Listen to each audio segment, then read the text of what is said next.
और एक बार प्रभु यीशु मसीह के नाम से मैं आप सब लोगों को धन्यवाद देता हूं। परमेश्वर भला है।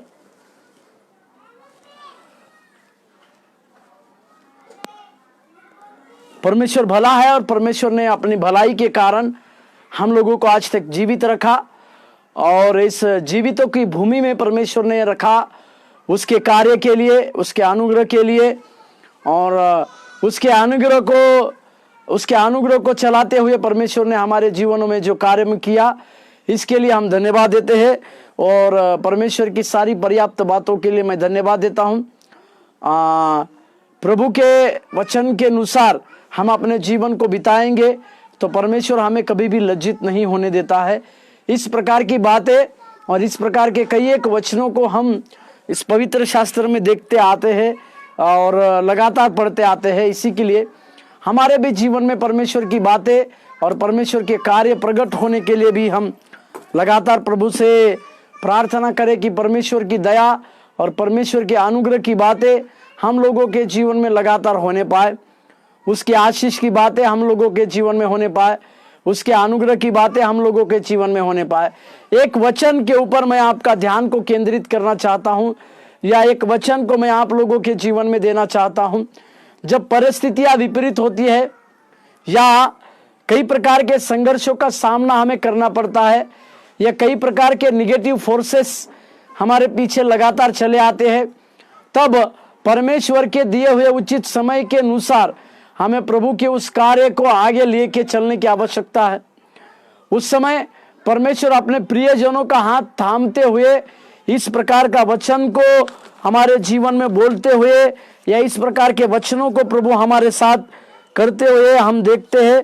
इसके लिए इस वचन को हम कई बार कई एक अलग अलग बातों में, कई एक अलग अलग सारांशों में देखे होंगे, परंतु मैं आज आपको उसी का एक अलग सारांश के बारे में बताऊंगा। मेरे साथ खोलिएगा यशायाह नबी का किताब, यशायाह नबी का किताब उसका 43, यशायाह नबी का किताब उसका 43, उसके पहले वचन और उसके दूसरे वचन के बारे में मैं कुछ आपको बताना चाहता हूं। मेरे साथ खोलिएगा यशायाह।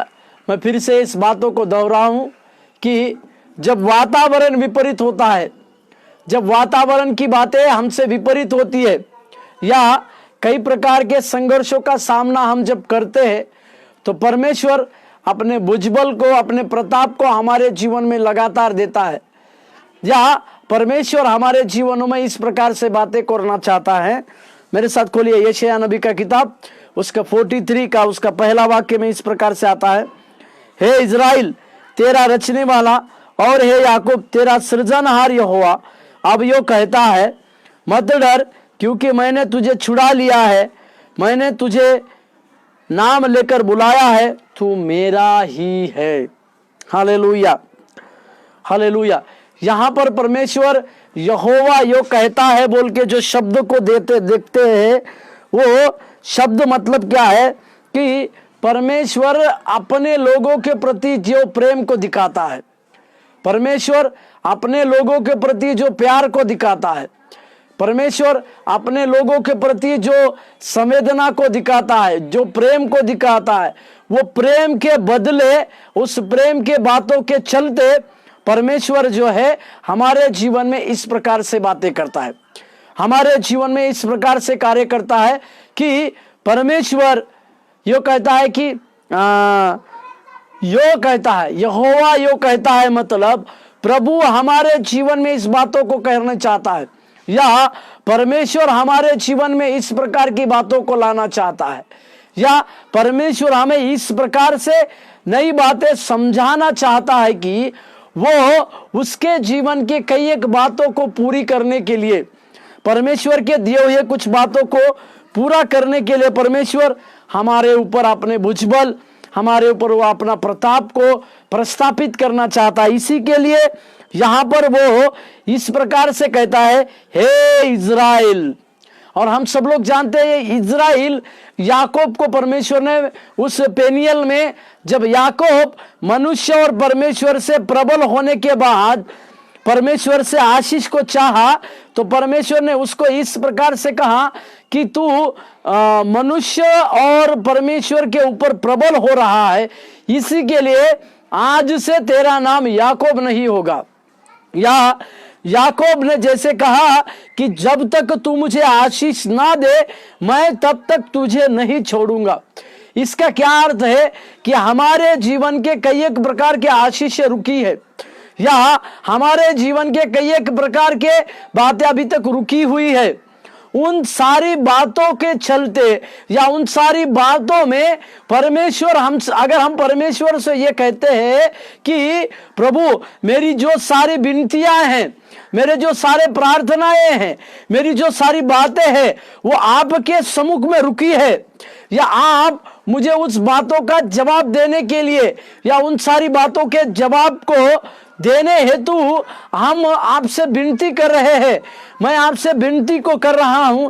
इस प्रकार की बातें जब हम परमेश्वर से कहते हैं तो प्रभु हमें इस बात की शाश्वती देता है कि हे इज़राइल, इसका मतलब इज़राइल का मतलब एक राजकुमार। जो याकूब के जीवन में जो देखते हैं कि याकूब एक फंसाने वाला था या लुभाने वाला था या धोखा देने वाला था, अभी परमेश्वर के पास जब वो आता है, परमेश्वर के पास जब वो पहली बार बेतेल में आया तो परमेश्वर ने उसके ऊपर प्रकट किया अपने दर्शन के द्वारा। अभी पेनियल में परमेश्वर फिर से उसके पास आके इस प्रकार से कह रहा है कि अब से तेरा नाम साधारण याकूब नहीं होगा। हालेलुया, प्रभु के पवित्र नाम की महिमा और प्रशंसा होने पर उस साधारण नाम से अभी याकूब, तुमको साधारण नाम से लोग अभी नहीं पहचानेंगे, तुमको सारे लोग इज़राइल कर पहचानेंगे। इसका मतलब ये वो इज़राइल है जो एक राजकुमार बनेगा, एक देश का ये राजकुमार होगा, जो पहले जिसका कैरेक्टर पहले धोखा देने वाला था, फंसाने वाला था, लुभाने वाला था, परंतु अभी परमेश्वर की नजर में उसका एक कैरेक्टर होता है या उसका एक बहुत बड़ी बात होती है। वो बात क्या है तो परमेश्वर उसको इस प्रकार से कहते हुए हम देखते हैं कि वो अभी जो है परमेश्वर के सम्मुख में परमेश्वर का एक राजकुमार बन गया है। हालेलुया, प्रभु के नाम की महिमा और प्रशंसा हो। वो एक प्रभु का राजकुमार बन गया और एक देश का राजकुमार बन गया, एक देश का नाम उसको दे दिया।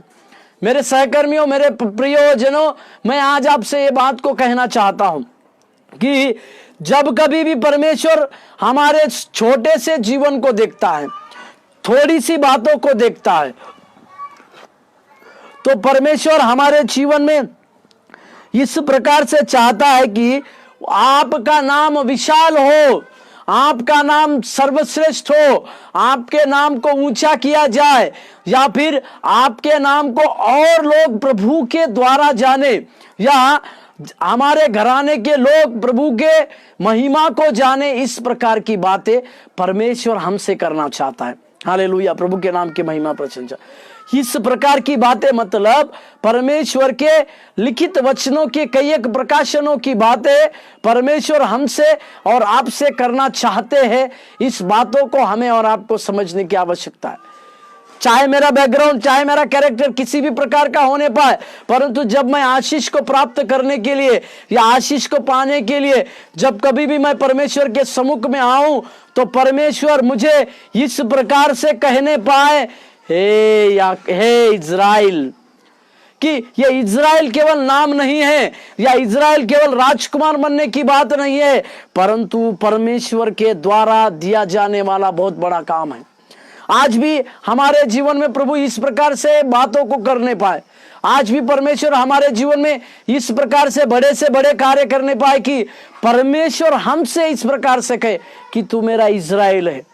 चाहे किसी भी परिस्थिति हो, हमारे जीवन में किसी भी प्रकार की परिस्थिति हो, चाहे हमारा जीवन में किसी भी प्रकार का वातावरण क्यों ना हो, ऐसे हर एक वातावरण में जब हम प्रभु के सम्मुख में आए और परमेश्वर को कहे, प्रभु मुझे तू आशीष दे, मेरी उन विनतियों को तू सुन, मेरी उन प्रार्थनाओं को तू सुन, मेरी उन सारी बातों को तू सुन। जब इस प्रकार से हम परमेश्वर के सम्मुख में आके कहेंगे तो परमेश्वर हमें सबसे बड़ी बातों को कहने पाए कि तू मेरा इज़राइल होगा, तू मेरा इज़राइल बनेगा।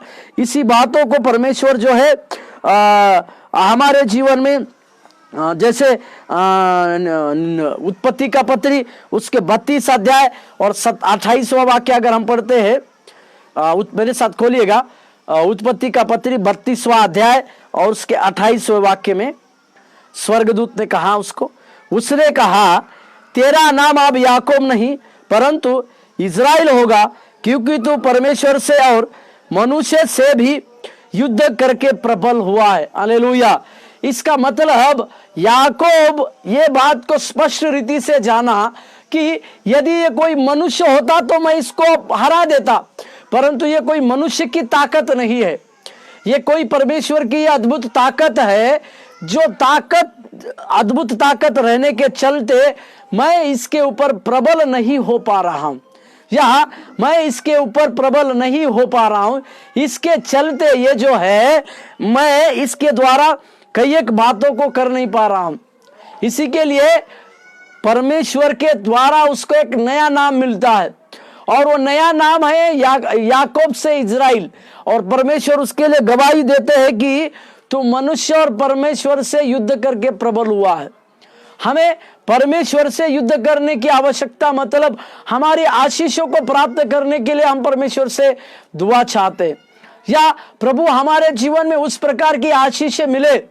प्रभु हमारे जीवन में जिन बातों के लिए हम ठहरे हैं या जिन बातों के लिए हमारे जीवन में हम अपने आप को, अपने जीवन को समर्पित किए हैं, उन सारी समर्पित बातों को परमेश्वर के द्वारा पूरी होते हुए हम देखने पाए। हालेलुया। प्रभु के पवित्र नाम की महिमा और प्रशंसा होने पाए। यहाँ पर मैं और एक बात को कहना चाहता हूं। याकूब के नाम का अर्थ छल करने वाला, गढ़ने वाला था। अब परमेश्वर ने उसका नाम बदलकर इज़राइल, अर्थात जिसका अर्थ वह परमेश्वर से भी मल्ल युद्ध करने वाला। अभी इज़राइल का और एक अर्थ इस वचन के अनुसार हम देखते हैं कि वो परमेश्वर के साथ भी मल्ल युद्ध करने वाला बना। इसका अर्थ क्या है कि परमेश्वर के साथ युद्ध करने वाला एक याकूब था। उसने अपनी आशीषों को प्राप्त करने के लिए, अपनी बातों को परमेश्वर के द्वारा से प्राप्त करने हेतु वो उस परमेश्वर से भी मल्ल युद्ध किया बोलकर हम इस बात को देखते हैं और इस बात को समझते हैं। और गलतियों का पत्री उसके 6 अध्याय का 16वां वाक्य में परमेश्वर का इज़राइल बोलकर लिखा हुआ है। मेरे साथ खोलिएगा, गलतियों की पत्री उसका 6 अध्याय और उसका 16वां वाक्य।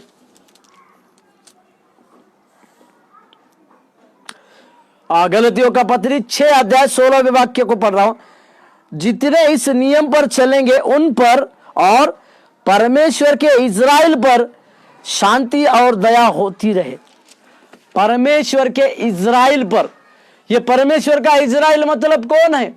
वो है परमेश्वर का इज़राइल जो अपनी आशीषों को प्राप्त करने के लिए उस परमेश्वर के साथ भी मल्ल युद्ध किया। वो परमेश्वर के साथ भी मल्ल युद्ध किया। मतलब आज हमारी कई एक प्रार्थनाओं का जवाब नहीं आ रहा है, या कई एक प्रकार के संघर्षों में हम चल रहे हैं, कई एक प्रकार की बीमारियों में, कई एक प्रकार की बीमारियां है, इस प्रकार से ऐसी बीमारियां है जो हमारे पारिवारिक लोगों के जीवन से नहीं जाती है, या कई एक प्रकार के रिजल्ट हमारे सामने हैं। तो हमें परमेश्वर का वो इज़राइल बनने की आवश्यकता है। हालेलुया, प्रभु के नाम की महिमा। ये इज़राइल मतलब क्या है? परमेश्वर के साथ मल्ल युद्ध कर अपनी उस आशा के, उस आशीषों को प्राप्त करने वाला व्यक्ति बनने की आवश्यकता है। परमेश्वर के साथ मल्ल युद्ध कर अपने जीवन की बहुत सारी बातों को, आशीष की बातों को लेने की आवश्यकता है। और साथ ही ईश्वर से जूझने वाला भी हम इसको कहते हैं। और दूसरी बात मैं यहां पर कहता हूं कि परमेश्वर नहीं चाहते कि उसके बच्चे निष्क्रिय हो, बल्कि ईमानदारी से उसकी आशीषों और अनुग्रह के लिए ढूंढे। परमेश्वर कभी भी नहीं चाहता कि उसके बच्चे निष्क्रिय हो, परंतु परमेश्वर इस बात को चाहते हैं कि उसके बच्चे वफादार हो, ईमानदार हो और उसकी आशीष अनुग्रह के द्वारा प्राप्त किए। हालेलुया। इस बात को मैं परमेश्वर नहीं चाहते कि उसका कोई भी बच्चा जो है निष्क्रिय हो, परंतु परमेश्वर खुद ये चाहते हैं कि प्रभु का हुआ वाला हर एक बच्चा एक ईमानदारी के साथ रहे और ईमानदारी के साथ एक आशीष को प्राप्त करने वाला, परमेश्वर के अनुग्रह को प्राप्त कर उस प्रकार से परमेश्वर के साथ प्रबलता के साथ युद्ध करे और अपनी आशीषों को प्राप्त करे। मेरे साथ कुछ वचनों को पढ़िएगा। जैसे परमेश्वर ने कहा मत्ती रचित सुसमाचार के 5वें अध्याय और 6 वचन में, मत्ती रचित सुसमाचार 5वें अध्याय उसके 6 वचन में प्रभु ने पहाड़ी उपदेशों में एक बात को कहा जिसको हम सब लोग जानते हैं कि इस पहाड़ी उपदेश की बातों को परमेश्वर ने जब शुरू किया उसमें कई एक प्रकार के प्रकाशनों को और कई एक बातों को परमेश्वर ने दिया। इसके लिए हम इस बातों को समझते हैं और जानते हैं। मेरे साथ खोलिएगा मत्ती रचित सुसमाचार 5 अध्याय के 6 वचन में इस प्रकार से लिखा है। मत्ती रचित सुसमाचार 5 का 6, धन्य है वे जो धर्म के भूखे और प्यासे हैं क्योंकि वे तृप्त किए जाएंगे। हालेलुया। यदि हम परमेश्वर के लिए धर्म के भूखे, परमेश्वर के लिए धर्म के भूखे प्यासे बनते हैं तो अवश्य हम परमेश्वर के द्वारा प्राप्त किए जाएंगे या परमेश्वर के द्वारा हम लोग तृप्त किए जाएंगे। इस बातों को हमें और आपको समझने की आवश्यकता है। क्यों परमेश्वर हमें तृप्त करना चाहता है, क्यों परमेश्वर हमें भरपूरी कराना चाहता है कि इसमें परमेश्वर का एक स्वभाव है। परमेश्वर चाहता है कि हम ईमानदारी के साथ परमेश्वर का वो आशीष, वो अनुग्रह प्राप्त करें और उसकी भरपूरी में हम होते जाए।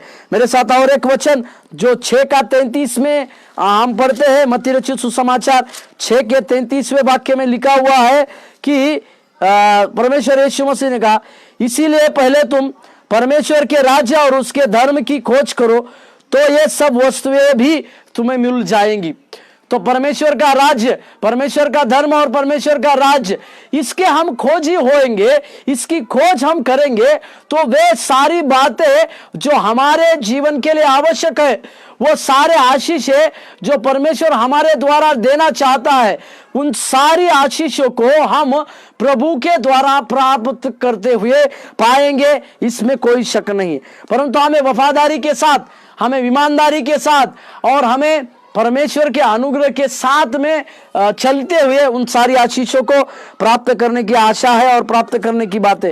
मेरे साथ जैसे कि मत्ती रचित सुसमाचार 7 अध्याय के 7 और 8वें वाक्य को 7 और 8 में, मांगो तो मत्ती रचित सुसमाचार 7 अध्याय 7 और 8, मांगो तो तुम्हें दिया जाएगा, ढूंढो तो तुम पाओगे, खटखटाओ तो तुम्हारे लिए खोला जाएगा। क्योंकि जो कोई मांगता है उसे मिलता है और जो ढूंढता है वो पाता है और जो खटखटाता है उसके लिए खोला जाएगा।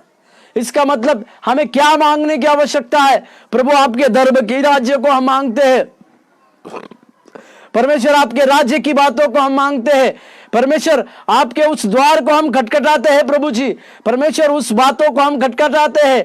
वे सारी बातों का आशीष, उस आशीष के हकदार जब प्रभु आपने हमें बनाया है और आपने हमें तैयार किया है, तो उन सारी आशीषों को प्राप्त करने हेतु हमें लगातार कार्य करने की आवश्यकता है, लगातार बातों को समझने की आवश्यकता है, लगातार उसमें तैयार होने की भी आवश्यकता है।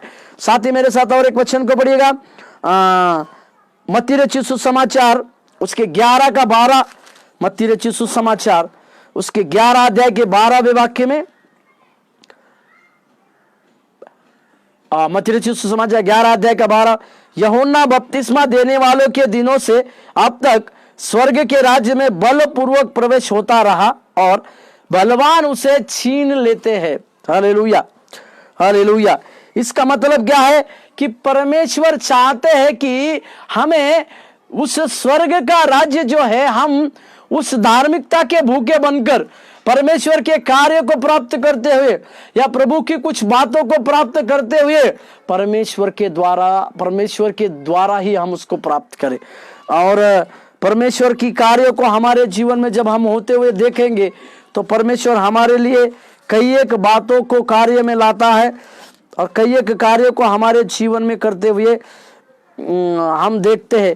इसके लिए हमें उस याकूब के समान बनने की आवश्यकता है, जिसको परमेश्वर ने कहा कि तू मेरा इज़राइल है, और इस इज़राइल के द्वारा परमेश्वर अपनी महिमा को लेना भी जानता है। आइए हम प्रार्थना करें और परमेश्वर की बातों को आगे करें। मैं सारे लोगों से विनती करूंगा, मेरी माता जी जो अभी 3 दिन से कोमा में हैं, अनकॉन्शियस है, उनके लिए प्रार्थना करें। आपकी प्रार्थनाओं के द्वारा परमेश्वर बहुत बड़े कार्य करेगा, मैं विश्वास करता हूं, और परमेश्वर उनको चंगाई करे। और प्रभु अपनी अद्भुत गवाही के लिए मेरी माता जी, जिनका नाम कमलबाई है, कमलबाई रोहिदास कामले ये उनका नाम है, उनके लिए आप जरूर प्रार्थना करें। परमेश्वर आपके द्वारा उनको चंगाई दे और परमेश्वर अपनी गवाही के लिए उनको खड़ा करे। धन्यवाद। प्रार्थना करें। स्वर्गीय परमेश्वर, हम धन्यवाद देते प्रभु, लुभाने वाला और छीनने वाले याकूब को आपने इज़राइल कह के कहा। परमेश्वर, इस इज़राइल को परमेश्वर आपने एक राज्य की दर्जा दिया। प्रभु, हमारे जीवन में प्रभु जैसे आप चाहते हैं, हम हमारे आशीषों के प्रति अनजान ना हो, परंतु हमारे आशीष प्रभु जी हम अनुग्रह के द्वारा और आपकी बातों के द्वारा प्राप्त करने हैं, तो हम प्रार्थना करते हैं राजा। तो हमारे जीवन में तेरी आशीष उंडेलने के लिए, तेरे कार्य उंडेलने के लिए हम प्रार्थना करते हैं राजा। तो सहायता करने पाए, तो मदद करने पाए, तेरी सारी बातें हमारे जीवन में, पर्याप्त बातें हमारे जीवन में पूरी होने के लिए भी हम प्रार्थना करते हैं। तो तेरी दया दिखा, तेरा अनुग्रह दिखा, तेरी सारी बातें हमारे जीवन में पूरी होने के लिए भी हम प्रार्थना करते हैं। तो सहायता कर और मदद कर। धन्यवाद देते प्रभु, धन्यवाद देते, धन्यवाद देते। कार्य कर प्रभु यीशु मसीह के नाम से मांगते हैं, आमीन। प्रभु आपको आशीष दे। धन्यवाद।